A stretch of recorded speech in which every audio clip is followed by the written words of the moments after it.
The handcuffs clicked shut, echoing louder than the sirens wailing in the humid Georgia air. Deputy Bryce Caldwell thought he had just caught a career criminal, a black man driving a luxury SUV through Oak Haven County with a smart mouth. He didn't know that the man in his back seat wasn't a drug dealer. He was Lieutenant General Marcus Whitaker, a 3-star general who oversaw logistics for half the eastern seaboard. Caldwell smirked as he tossed the general's phone onto the dashboard, unaware that a single missed protocol was about to trigger a call to the Pentagon that would dismantle his entire department. Karma wasn't coming. It was already here. The mid-July heat in Oak Haven County, Georgia, was a physical weight pressing down on the asphalt until it shimmered in a mirage of oil and humidity.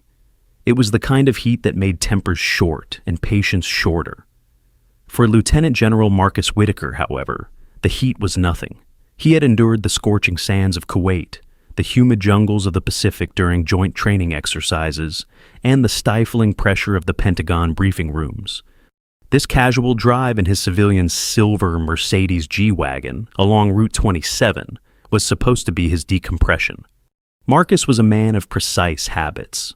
At 58, his hair was graying at the temples, cropped close in a high and tight that hadn't changed since he was a cadet at West Point. He wore a crisp navy blue polo shirt and khaki slacks. There were no medals on his chest today, no stars on his shoulders, just the quiet confidence of a man who commanded 40,000 troops and managed a budget larger than the GDP of some small nations. He was on his way to Fort Benning to surprise his son David, who was graduating from airborne school the next morning.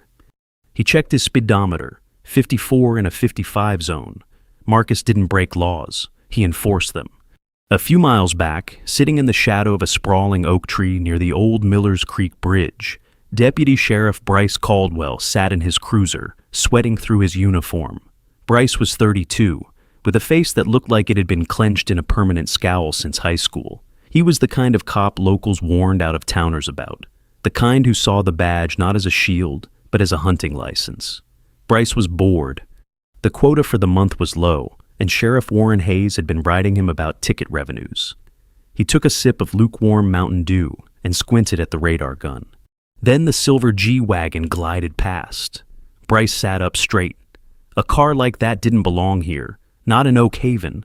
That was a 6-figure vehicle, and as it passed, Bryce caught a glimpse of the driver. Well, well, Bryce muttered to himself, dropping the car into gear. What do we have here? He didn't see a decorated military officer. He didn't see a father proud of his son. He saw a black man in a car that cost more than Bryce would make in 3 years. In Bryce's narrow, prejudiced worldview, that equation only had one solution: narcotics. He peeled out onto the highway, gravel spraying behind his tires. He didn't turn his lights on immediately. He wanted to tail him. He wanted to see the driver sweat. He pulled up close to the Mercedes bumper, dangerously close, aggressively filling the rearview mirror with the grill of his Dodge Charger. Inside the Mercedes, Marcus glanced at the mirror. He saw the aggressive posture of the cruiser. His combat instincts, honed over 3 decades of service, didn't flare with fear, but with tactical awareness. Tailgating intimidation tactic, he thought calmly. Maintain speed, maintain lane position. Marcus tapped the brakes gently, just enough to light the lamps, signaling the officer to back off. That was all Bryce needed. Brake checking an officer. Bryce grinned, flipping the switch. The red and blue lights exploded into life, piercing the late afternoon haze. The siren chirped once, a sound of authority demanding submission. Marcus sighed, a long, weary exhalation. He signaled right, slowed down gradually, and pulled onto the narrow gravel shoulder, ensuring he was far enough off the road for safety. He put the car in park, rolled down all 4 windows, a standard procedure to put an officer at ease, and placed his large hands on the steering wheel at 10 and 2. He waited.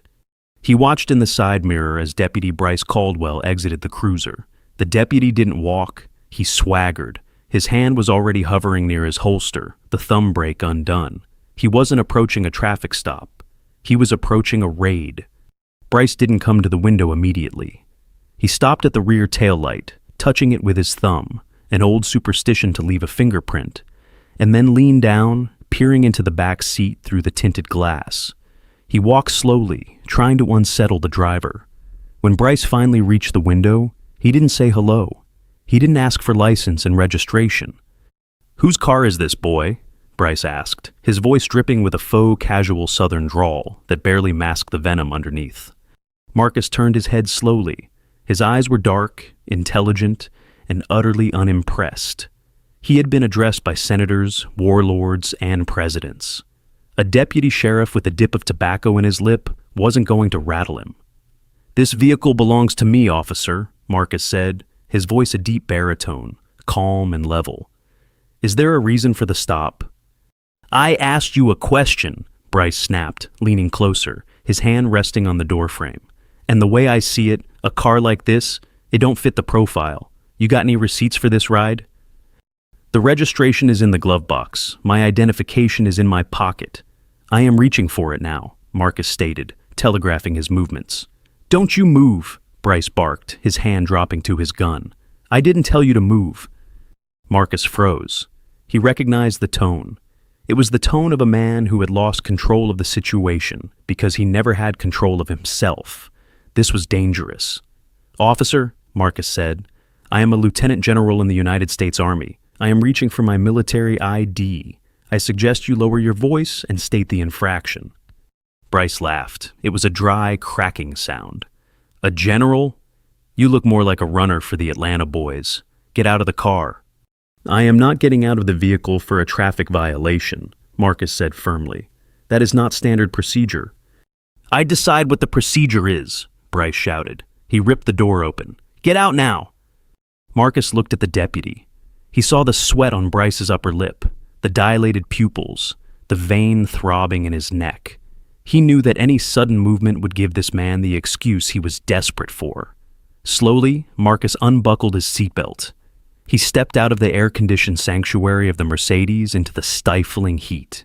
He stood a full head taller than Deputy Bryce Caldwell.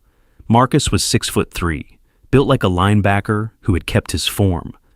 Bryce had to look up, and that only made him angrier. "Turn around, hands on the hood," Bryce commanded. "Am I under arrest?" Marcus asked. "You're being detained for suspicion of grand theft auto and resisting a lawful order," Bryce spat. "Now turn around before I make you turn around." Marcus turned. He placed his hands on the hot metal of his own car. He felt the rough hands of the deputy patting him down harder than necessary, checking his pockets, slapping his inner thighs. Bryce pulled out Marcus's wallet. He didn't look at the ID inside. He just threw it on the hood. "You got drugs in the car?" Bryce asked, moving to rummage in the driver's door. "I do not consent to a search," Marcus said over his shoulder. Bryce paused. He looked back at Marcus with a look of pure malice. "I smell marijuana," Bryce lied smoothly. "That gives me probable cause. Stand there and shut up." Marcus closed his eyes for a brief second. He thought of the phone in his pocket. He needed to make a call, but before he could move, he felt the cold steel of handcuffs slap onto his right wrist. "You're twitchy," Bryce said, wrenching Marcus's arm behind his back. "I don't like twitchy." The sound of the handcuffs ratcheting shut sent a shockwave through Marcus's system. It was a violation of dignity that burned hotter than the Georgia sun. He was a man who had sworn an oath to the Constitution, a man who had led battalions into the jaws of death. And here he was, being shackled like a common criminal by a man who likely couldn't pass the Army's basic aptitude test. "Officer," Marcus said, his voice dropping an octave, becoming deadly quiet. "You are making a mistake, a very expensive mistake. I advise you to look at the identification you just threw on the hood." "I don't need to look at fake IDs," Bryce grunted, shoving Marcus toward the cruiser. "You can tell your story to the judge on Monday. Until then, you're a guest of the county." "Monday?" Marcus stiffened, planting his feet. "This is Friday afternoon. You intend to hold me without charge for the weekend?" "Resisting arrest is a charge," Bryce said, shoving Marcus again. Marcus didn't stumble, but he allowed himself to be moved. Fighting physically would be a death sentence.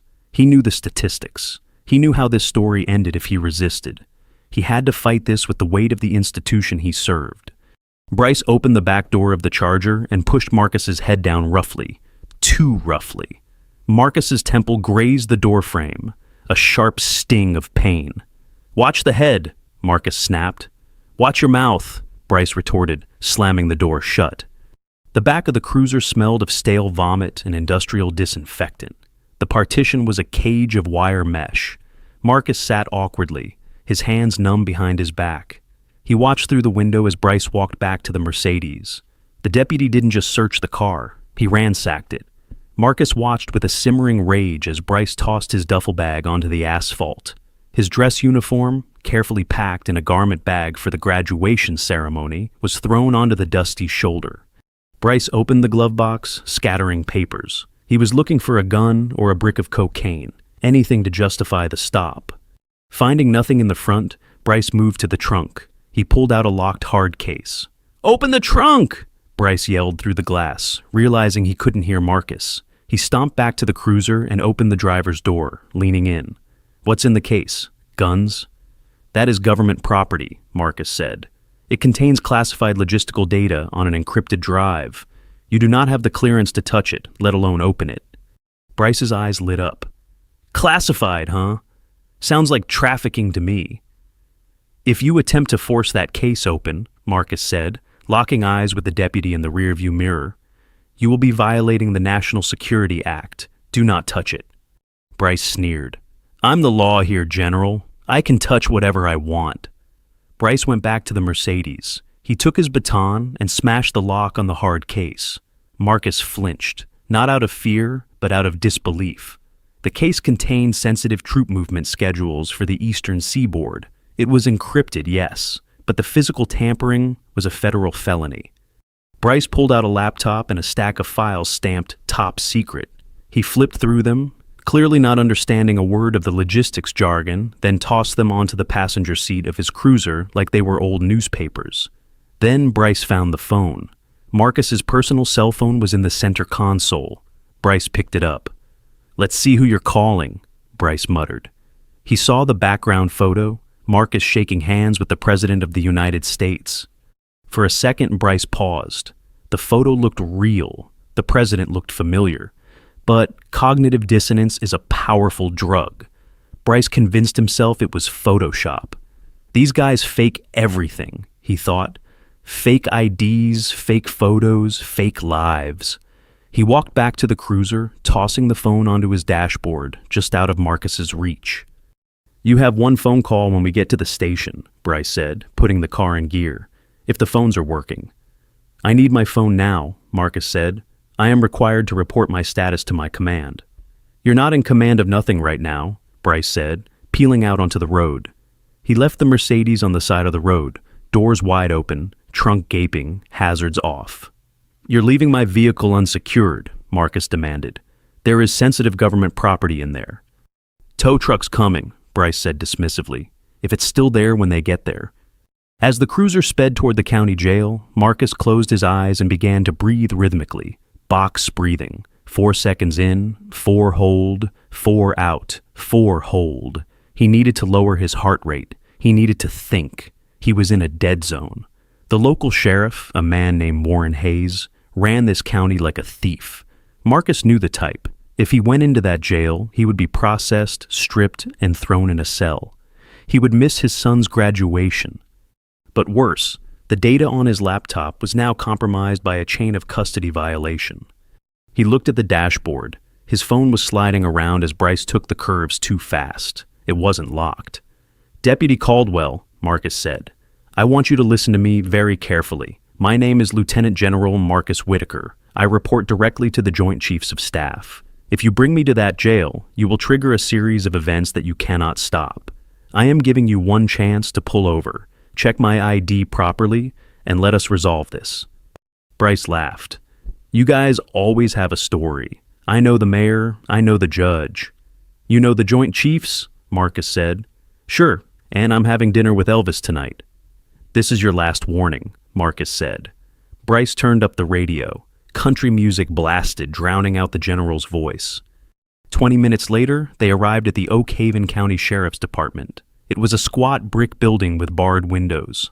Bryce dragged Marcus out of the car, parading him past 2 other deputies who were smoking outside. "Look what I caught," Bryce bragged.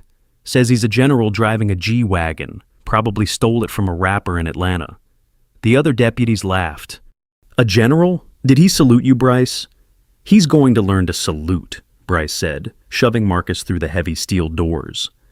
Inside, the air was cool and smelled of stale coffee. The booking sergeant, an older woman named Mabel with tired eyes, looked up. She saw Marcus, dignified, standing tall despite the handcuffs, his eyes scanning the room with tactical precision. She saw the quality of his clothes. She saw the way he held himself. And she saw something Bryce didn't. The West Point ring on Marcus's finger. Bryce, Mabel said, her voice hesitant. What do you have here? Grand theft, resisting, suspicion of trafficking, Bryce rattled off. Book him. Name? Mabel asked Marcus. Lieutenant General Marcus Whitaker, Marcus said clearly. Service number 04492. Bravo. I am demanding my right to contact the Department of Defense immediately. Mabel typed the name into the computer. Her eyes went wide. The screen flashed a red banner. DOD-VIP, Level 5, clearance. Do not detain. Bryce, Mabel whispered, her face draining of color. Come look at this. I don't need to look at it, just print the mugshot, Bryce said, unhooking his belt. Bryce, Mabel hissed. The computer says he's real. It says he's... Oh my God. Bryce frowned. He walked around the desk and looked at the screen. He saw the file photo. It was the man standing in front of him, but in a dress uniform with 3 stars on each shoulder and a chest full of ribbons. Bryce's stomach dropped. But his pride was a heavy anchor. Computer glitch, Bryce muttered. Hackers. They can hack anything these days. I want my phone, Marcus said. Now. Bryce looked at Marcus. He looked at the computer. He had 2 choices. Apologize and pray for mercy, or double down and hope he could find something, anything to make the charges stick. Bryce doubled down. Put him in the holding cell, Bryce ordered. I'm going to search that laptop. If he's a general, why does he have encrypted files he don't want me to see? Bryce, you can't touch that laptop, Mabel cried. Watch me. Bryce grabbed the laptop bag he'd brought in and stormed off toward the back office. Marcus turned to Mabel. Ma'am, Marcus said, you seem like a sensible woman. Give me a phone. If he breaks the encryption on that hard drive, federal agents will be here within the hour, and they won't be knocking. Mabel looked at the angry deputy disappearing down the hall, then at the general. She reached under the desk, pulled out the desk phone, and slid it across the counter. Make it quick, she whispered. Marcus picked up the receiver. He didn't dial 911. He didn't dial a lawyer. He dialed a number that bypassed the switchboards, a number that rang on a desk in a 5-sided building in Arlington, Virginia. Pentagon Command Center, a crisp voice answered. Major Vance speaking. Major, Marcus said, his voice calm but cold as ice. This is Lieutenant General Whitaker, Code Black. I am being illegally detained by local law enforcement in Oak Haven County, Georgia. Secure materials are compromised. I need you to patch me through to General Hayes' office and get the JAG Corps on the line. We have a situation. Yes, General. Tracing your location now. Stand by. Marcus looked at the camera in the corner of the booking room. Karma, he thought, is about to arrive in a Black Hawk helicopter. 400 miles away in the sub-basement of the Pentagon, the atmosphere in the National Military Command Center shifted from routine monitoring to crisis mode in the span of 3 seconds. Major Vance, a sharp-eyed officer who monitored domestic logistics for high-ranking personnel, stared at his screen. The blinking red light wasn't an error. It was a beacon. I have a code black, Vance announced, his voice cutting through the hum of servers and quiet conversations. Lieutenant General Whitaker's beacon has been triggered. Location: Oak Haven County Sheriff's Department, Georgia. Status: detained. The room went silent. General Whitaker wasn't just a logistics officer. He was one of the architects of the current Eastern Defense Strategy. He carried clearance levels that exceeded those of most senators. His laptop contained the keys to the kingdom regarding the movement of nuclear-capable assets along the Atlantic coast. Detained? Colonel Vance, Major Vance's superior, strode over, his coffee forgotten. By whom? FBI? Homeland? Negative, sir, Vance typed furiously. Local law enforcement, Oak Haven Sheriff's Department. And sir, the transponder on his secure laptop just registered a tamper event. Someone is trying to brute force the casing. Colonel Vance's face went pale, then red. Get General Hayes on the line, get the JAG Corps, and get me the commander of the military police at Fort Benning. That's only 40 miles from Oak Haven. Tell them we have a hostage situation involving a high-value asset. Hostage situation, sir? If a local yokel is hacking a top-secret drive, Colonel Vance growled, that is an act of compromising national security. Deploy the quick reaction force. Back in Oak Haven, the air conditioning in the station was rattling, but it did nothing to cool the rising temperature in the room. Sheriff Warren Hayes walked through the front door, shaking rain from his hat. A thunderstorm was rolling in, darkening the Georgia sky. Hayes was a massive man, 60 years old, with a history of heart problems and a desire to retire quietly. He ran his county with a mix of corruption and laziness, but he knew where the lines were. He saw the silver Mercedes G-Wagon parked haphazardly in the impound lot outside, doors still open, rain beginning to soak the expensive leather. He frowned. Inside, he saw Mabel, the booking sergeant, pale and trembling behind the glass. He saw Deputy Bryce Caldwell sitting at his desk with a screwdriver and a hammer, trying to pry open a black, reinforced hard case. And he saw the man in the holding cell. Hayes stopped. He knew people. He knew authority. And the man sitting on the metal bench in the cell, staring at the wall with meditative calmness, radiated more authority than anyone Hayes had ever met. Bryce, Hayes said, his voice a low rumble. What are you doing with that screwdriver? Boss, Bryce looked up, grinning. Caught a big one. Drug runner driving that fancy wagon outside. Fake ID says he's a general. I'm just trying to get into his stash box, probably full of cash or product. Hayes walked over to the desk. He picked up the ID Bryce had tossed aside. He looked at the hologram. He felt the weight of the card. He looked at the name. Lieutenant General Marcus Whitaker. Hayes's heart skipped a beat. He looked at the laptop case Bryce was scratching up. It had a sticker on the bottom. Property of U.S. government. Penalty for unauthorized use. 20 years imprisonment. Bryce, Hayes said, his voice trembling slightly. Did you run him? Mabel did. Computer glitched. Said he was a VIP. Bryce scoffed. Computer's wrong. Hayes looked at Mabel. She shook her head frantically, mouthing the word real. Hayes walked slowly to the holding cell. He grabbed the bars. Excuse me, Hayes said. Marcus turned his head slowly. Sheriff, I assume you are the ranking officer here. I am, Hayes said, Warren Hayes. There seems to be a misunderstanding. There is no misunderstanding, Marcus said. Your deputy arrested me without cause, assaulted me, denied me legal counsel, and is currently committing a federal felony by attempting to breach classified government property. I made a phone call 5 minutes ago. If I were you, I would open this door. He's lying, Bryce shouted from the desk. Don't let him out. He's a con artist. Hayes looked at Marcus. He saw the West Point ring. He saw the posture. Bryce, Hayes barked. Put the screwdriver down. But, put it down, Hayes roared. Suddenly, the phone on Mabel's desk rang. It was a sharp, piercing ring. Mabel picked it up. Oak Haven, Sheriff. She stopped. Her eyes went wide. She held the phone out to Hayes. It's the governor. Hayes stared at the phone. The governor of Georgia? Yes, and he's screaming. Hayes took the phone. Hello, Higgins. The voice on the other end was unmistakable. What in God's name is going on down there? I just got a call from the Secretary of Defense. Do you have General Marcus Whitaker in a cage? Hayes felt the blood leave his legs. Governor, my deputy, I don't care about your deputy.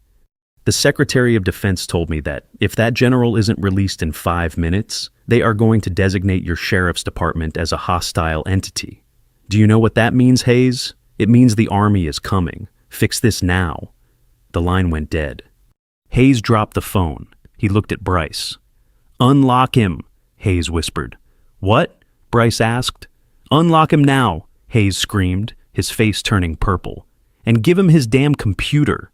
Deputy Bryce moved with sullen slowness, confused and angry. He didn't understand why everyone was panicking. So, the guy had friends. So what? He was still a suspect in Bryce's eyes. Bryce grabbed the keys and walked to the cell. He jammed the key into the lock and twisted it. "You're lucky, boy," Bryce sneered as the door swung open. "Sheriff's got no spine, but I'm watching you." Marcus stood up. He adjusted his polo shirt. He stepped out of the cell, towering over Bryce.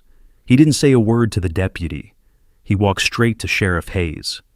"My property," Marcus said. Hayes scrambled to the desk. He grabbed the laptop, the wallet, and the phone. He handed them to Marcus with shaking hands. "General," Hayes stammered, I apologize. Deputy Caldwell is young. He's overzealous. We can drop all charges. You can go. No harm done, right?"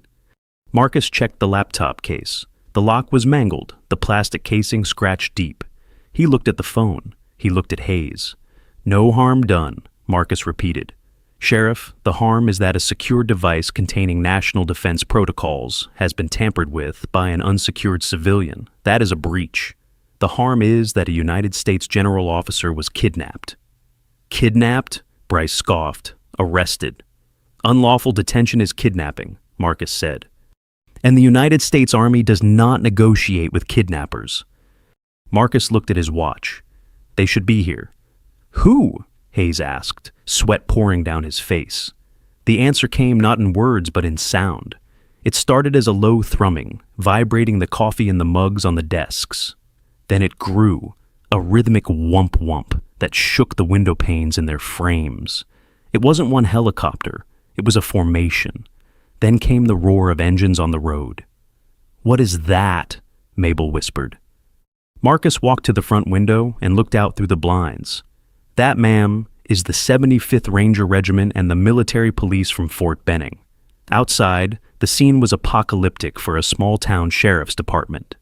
2 Black Hawk helicopters swooped low over the power lines, the wash from their rotors kicking up a blinding cloud of dust and rain.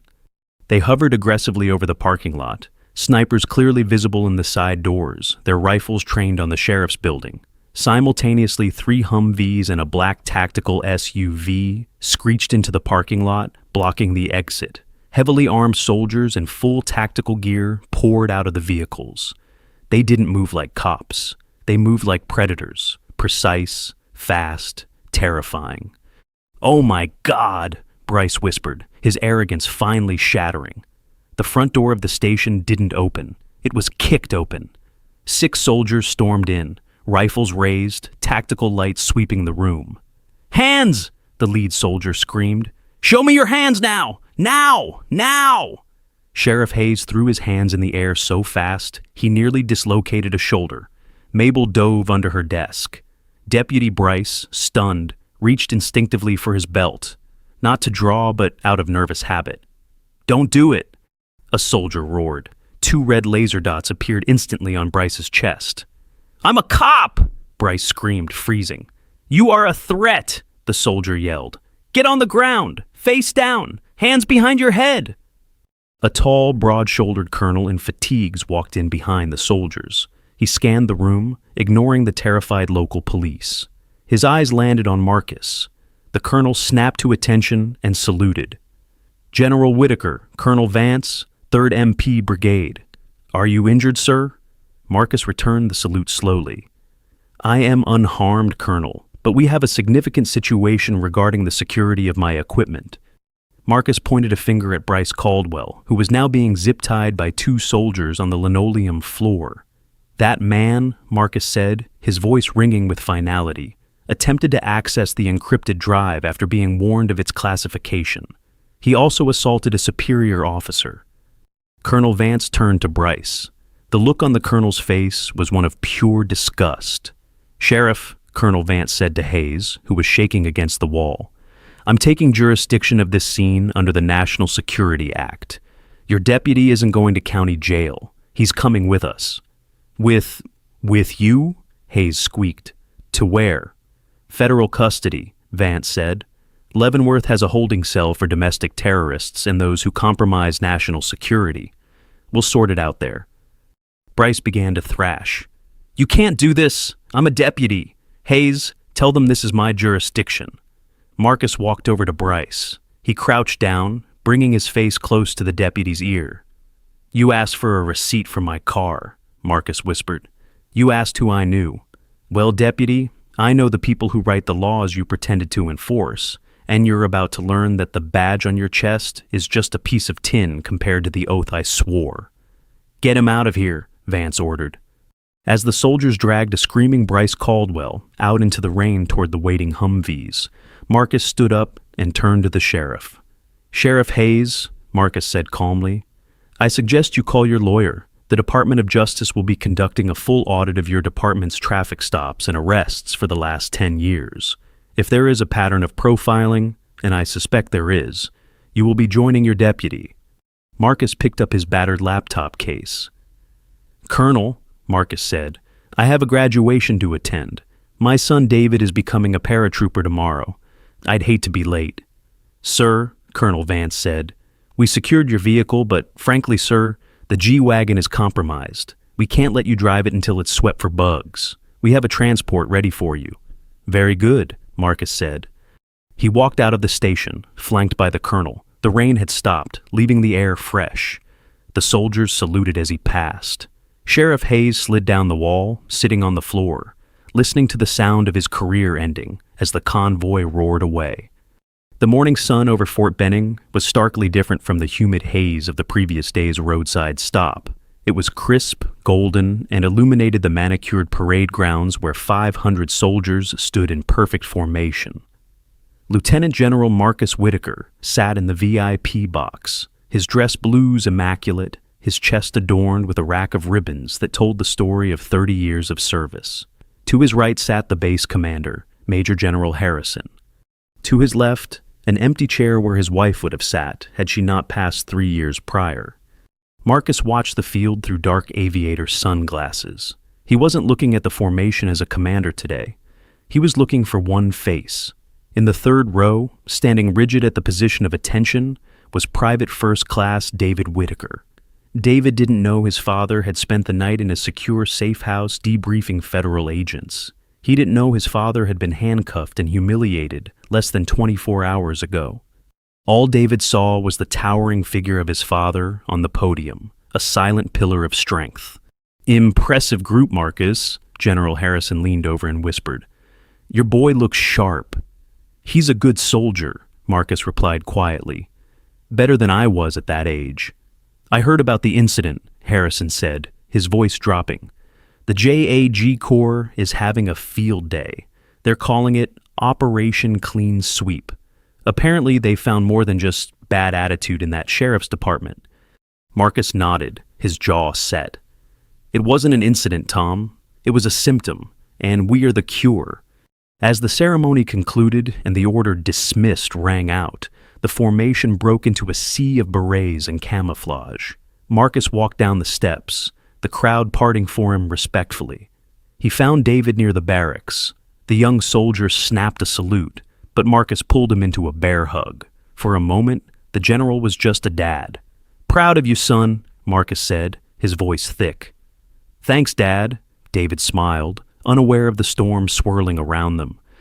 "Did you drive the G-Wagon? The guys were dying to see it." Marcus paused. He thought of the silver SUV currently being stripped down by forensics experts at an FBI impound lot to ensure no tracking devices had been planted. "Not today, son," Marcus lied smoothly. "Had to take a government transport. Logistics issues."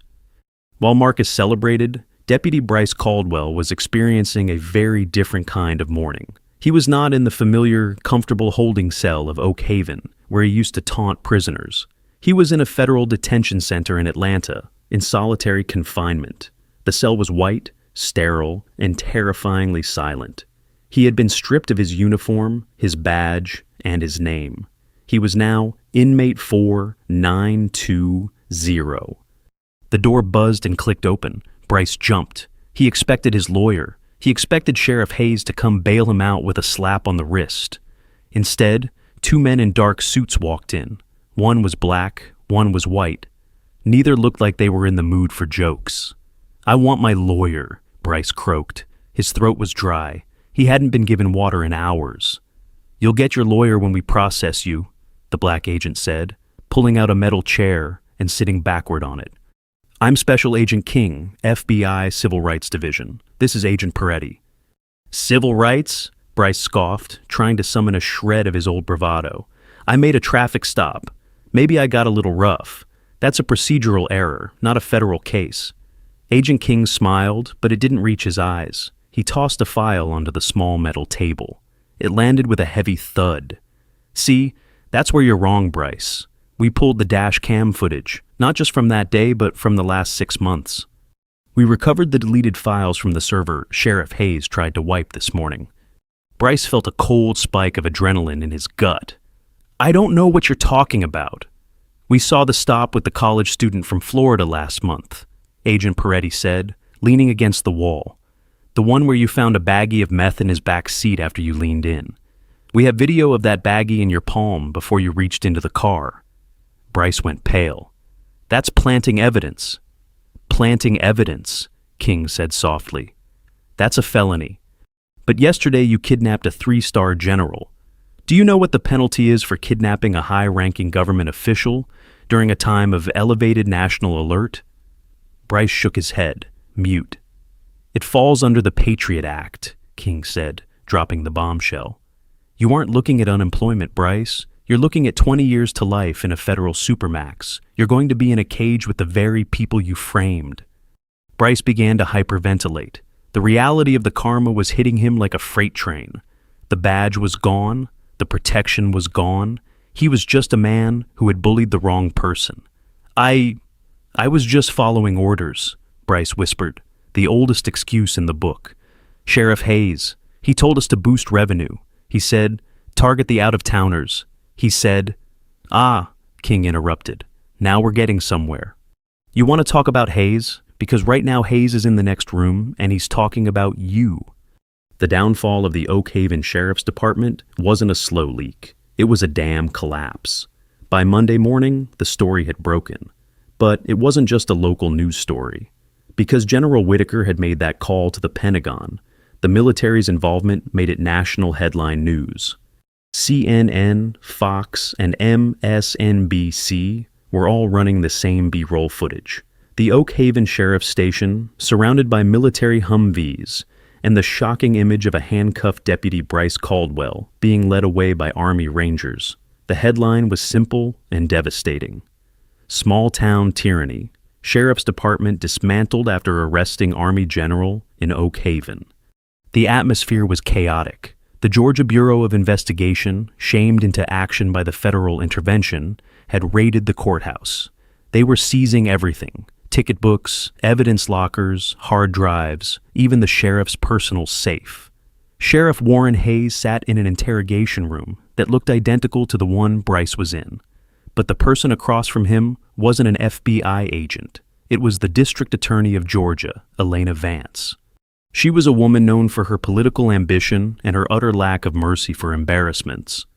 "Hayes," Vance said, adjusting her glasses, "you have run this county like a pirate ship for 12 years. We looked at the books. You have seized over $3 million in cash and cars under civil asset forfeiture in the last 4 years alone. And 90% of those seized were from minority drivers." "It's legal," Hayes sweated, wiping his forehead with a trembling hand. "State law allows seizure of assets suspected to be involved in crime." "Suspected?" Vance corrected. "Not proven. You never charged half these people. You just took their cars and told them it would cost more to sue you than the car was worth. That's not law enforcement, Hayes. That's highway robbery." She leaned forward. "But here is the twist. General Whitaker didn't just sue you. He activated the JAG Corps. The United States military is filing a formal inquiry into the disruption of national logistics. They are classifying your department as a corrupt organization that allows us to use RICO statutes." Hayes gasped. RICO was used for the mafia. It meant they could take everything: his pension, his house, his boat, his wife's car. "I want a deal," Hayes pleaded. "I'll give you Bryce." "He was a loose cannon. He did the planting. I just signed the paperwork." "Bryce already gave us you," Vance said coldly. "He told us about the quota system. He told us about the bonus you gave deputies for seizing luxury cars. He told us about the safe in your basement. Hayes slumped in his chair. He was done. The kingdom of Oak Haven had fallen. Meanwhile, in a high-rise conference room in Atlanta, General Marcus Whitaker sat at the head of a long, mahogany table. He wasn't in uniform. He was in a sharp gray suit. Flanking him were 3 military lawyers and a private civil rights attorney named Derek Vaughn. Across the table sat the legal team for Oak Haven County, looking like deer in headlights. "Gentlemen," Marcus began, his voice calm but filling the room, "my lawyers tell me you are offering a settlement, $2 million and a public apology." The county lawyer nodded vigorously. "Yes, General, the county is prepared to pay immediately to avoid further litigation. We are deeply sorry for the actions of Deputy Caldwell." Marcus picked up a glass of water, took a sip, and set it down. "You think this is about money?" Marcus asked. "I don't need your money. I have a pension and I have my integrity, neither of which your client seems to possess." "General, it's a very generous offer," the lawyer stammered. "It's hush money," Marcus said. "You want me to sign a non-disclosure agreement? You want this to go away so you can hire a new sheriff and go back to business as usual?" Marcus stood up. He walked to the window, looking out over the city. "Here is my counteroffer," Marcus said, turning back to them. "I will not sue for a single penny for myself. However, I am filing a class action lawsuit on behalf of every person Deputy Caldwell and Sheriff Hayes have illegally stopped in the last 10 years. My team has already identified 400 victims." The county lawyers dropped their pens. 400 plaintiffs. It would bankrupt the county. "Furthermore," Marcus continued, "I want a federal consent decree. I want the Oak Haven Sheriff's Department dissolved and policing duties turned over to the state police until a federally appointed oversight board, which I will help select, can rebuild the department from the ground up." "General, you can't demand that," the lawyer protested. That's a takeover." "I am a general in the United States Army," Marcus said, his eyes hard as flint. "I specialize in nation building and dismantling hostile regimes. You harbored a hostile regime on American soil. Those are my terms. You have 1 hour." Marcus walked out of the room, leaving the lawyers in stunned silence. Outside in the hallway, his son David was waiting. He had been briefed on the extent of the situation. "You really aren't taking the money, Dad?" David asked. "You could retire on that." "David," Marcus put a hand on his son's shoulder, "there are things more expensive than money. Freedom is one, dignity is another. If I took that money, I'd be selling the dignity of every person that man bullied on the side of the road. I couldn't look you in the eye if I did that." David smiled. "You're a hard man to beat, Dad." "I didn't beat them, son," Marcus said, checking his watch. "The truth beat them. I just made the phone call." Back in the cell, Bryce Caldwell sat on his bunk. The reality of his future was settling in. He would lose his house. His wife had already stopped answering his calls. He was facing federal prison time. And the worst part, he knew deep down that he deserved it. He had spent years thinking he was the wolf preying on the sheep. He never stopped to think that one day he might try to bite a lion. 6 months later, the federal courthouse in Atlanta was surrounded by a sea of media vans. The trial of United States versus Bryce Caldwell and United States versus Warren Hayes had become a lightning rod for national discourse on police accountability. What had started as a traffic stop on a dusty Georgia road had snowballed into one of the most significant civil rights cases in the decade. Inside courtroom 4B, the air was stiflingly tense. Lieutenant General Marcus Whitaker sat in the front row, his posture as rigid as granite. He wore a dark charcoal suit, his military uniform retired for the day, though his presence commanded no less respect. Beside him sat his son, David, now a private first class with the 82nd Airborne, on leave specifically for this moment. In the defendant's chair sat Bryce Caldwell. The swagger was gone. The chewing tobacco was gone. He had lost 30 pounds in pretrial detention.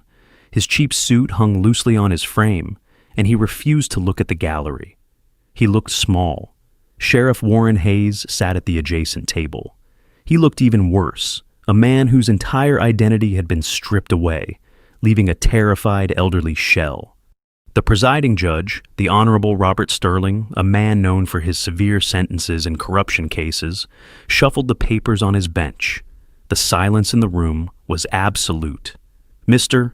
Caldwell," Judge Sterling said, his voice echoing off the mahogany walls, "you have been found guilty by a jury of your peers on 3 counts of deprivation of rights under color of law, 1 count of kidnapping, and 1 count of violation of the Espionage Act for the unauthorized tampering with classified military equipment."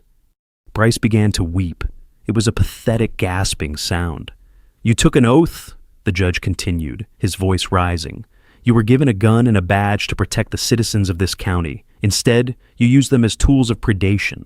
You targeted General Whitaker not because he committed a crime, but because he defied your narrow, prejudiced expectation of who belongs in a luxury car. You saw a black man with power, and you tried to break him." The judge leaned forward. "But you didn't break him, Mr. Caldwell. You broke yourself, and in doing so, you exposed a rot that has festered in Oak Haven for too long." "Your Honor, please," Bryce sobbed. "I have a family." "You were just a bully," Judge Sterling cut him off. "And bullies do not belong in society. They belong in cages." The gavel raised. "Bryce Caldwell, I sentence you to 22 years in federal prison, to be served at USP Leavenworth. You are not eligible for parole." The courtroom erupted in a low murmur. 22 years. It was a life sentence for a man of 32. Bryce's knees buckled and the U.S. Marshals had to hold him up. The judge turned to Hayes. "And you, Mr. Hayes, you created the culture that allowed a man like Caldwell to thrive. You chose revenue over rights. I sentence you to 10 years. Furthermore, under the RICO statutes, the court orders the immediate forfeiture of all personal assets acquired during your tenure as sheriff to pay restitution to the victims of your illegal seizures." Hayes put his head on the table and closed his eyes. He was bankrupt. He was going to prison. It was over. The impact of the Whitaker verdict rippled far beyond the courtroom. As part of the settlement Marcus had engineered, the Oak Haven Sheriff's Department was officially dissolved 3 weeks after the trial. Jurisdiction was handed over to the Georgia State Patrol until a new nonpartisan county police force could be established. The Whitaker Decree, as legal scholars called it, set a precedent where federal oversight boards could audit small-town police budgets to look for predatory ticketing practices. But the most visible change was in Oak Haven itself. The speed trap at Miller's Creek Bridge was gone. The predatory signage was removed. The fear that had gripped the minority communities in the county began to lift. The money from the class action lawsuit, millions of dollars seized from Hayes's corrupt coffers, went back to the people. Mechanics got their tools back. Families got their cars back. Students who had lost financial aid due to bogus drug charges had their records expunged and their tuition paid. Marcus didn't take a dime. He donated his portion of the settlement to the Oak Haven Legal Defense Fund, a non-profit set up to provide free legal counsel to those who couldn't afford it. The final drive. 1 year to the day after the arrest, a silver Mercedes G-Wagon rolled down Route 27. The car was pristine. The lock on the back had been replaced, the scratches buffed out. The interior smelled of leather and pine. Marcus was driving. He was retired now. He had hung up his uniform 2 months prior, ending a 35-year career with a ceremony at the Pentagon that brought the Secretary of Defense to tears. He was a civilian now, just Marcus. In the passenger seat sat David. He was wearing his dress blues, a new medal pinned to his chest, an Army Commendation Medal for saving a squad mate during a training accident. "You okay, Dad?" David asked as they approached the Miller's Creek Bridge. Marcus slowed the car. He looked at the spot on the shoulder where it had all happened. The gravel was still there, the oak tree was still there, but the predator was gone. "I'm fine, son," Marcus said, a small, peaceful smile touching his lips. He pulled the car over just for a moment. He rolled down the window. The heat was there, the humidity, the sound of cicadas. "Why are we stopping?" David asked. "Just checking the perimeter," Marcus said. He looked at the empty spot where Bryce's cruiser used to hide. Marcus reached into the center console and pulled out his phone. He looked at the background picture. It was a new one. Him and David fishing at the lake, laughing. He thought about the anger he had felt that day. The rage. It was gone now. It had been replaced by the quiet satisfaction of justice served. He had used his power not to destroy, but to correct. He had fought a war on a roadside in Georgia, and he had won without firing a shot. "You know," Marcus said, putting the car back in gear, "Deputy Caldwell asked me a question that day." "What did he ask?" "He asked me whose car this was." Marcus chuckled, the sound deep and resonant. He pressed the accelerator. The G-Wagon roared to life, the twin-turbo engine singing a song of freedom. "And David asked." Marcus looked at the open road ahead, clear of traps, clear of tyrants. "And I told him," Marcus said, "it's mine." They drove off into the sunset, leaving the shadows of Oak Haven behind them, driving toward a future that was a little bit brighter and a hell of a lot fairer. And that is the incredible true-to-life story of how one arrogant deputy messed with the wrong man and brought down an entire corrupt system. It's a powerful reminder that while authority can be abused, true power lies in integrity, intelligence, and the courage to stand your ground. Deputy Bryce Caldwell thought the badge made him a king, but General Marcus Whitaker showed him that the law is the only true sovereign. Karma didn't just hit Caldwell. It steamrolled him with the full weight of the United States justice system. If this story got your blood boiling, or if you cheered when Marcus revealed that recording, hit that like button right now. It helps us get these stories out to more people. What do you think about Marcus's final move? Was naming the legal center after the corrupt cops the ultimate revenge? Or should he have kept the millions for himself? Let me know in the comments below. I read every single one. And if you want more stories of hard karma and justice served cold, make sure you subscribe and ring the notification bell.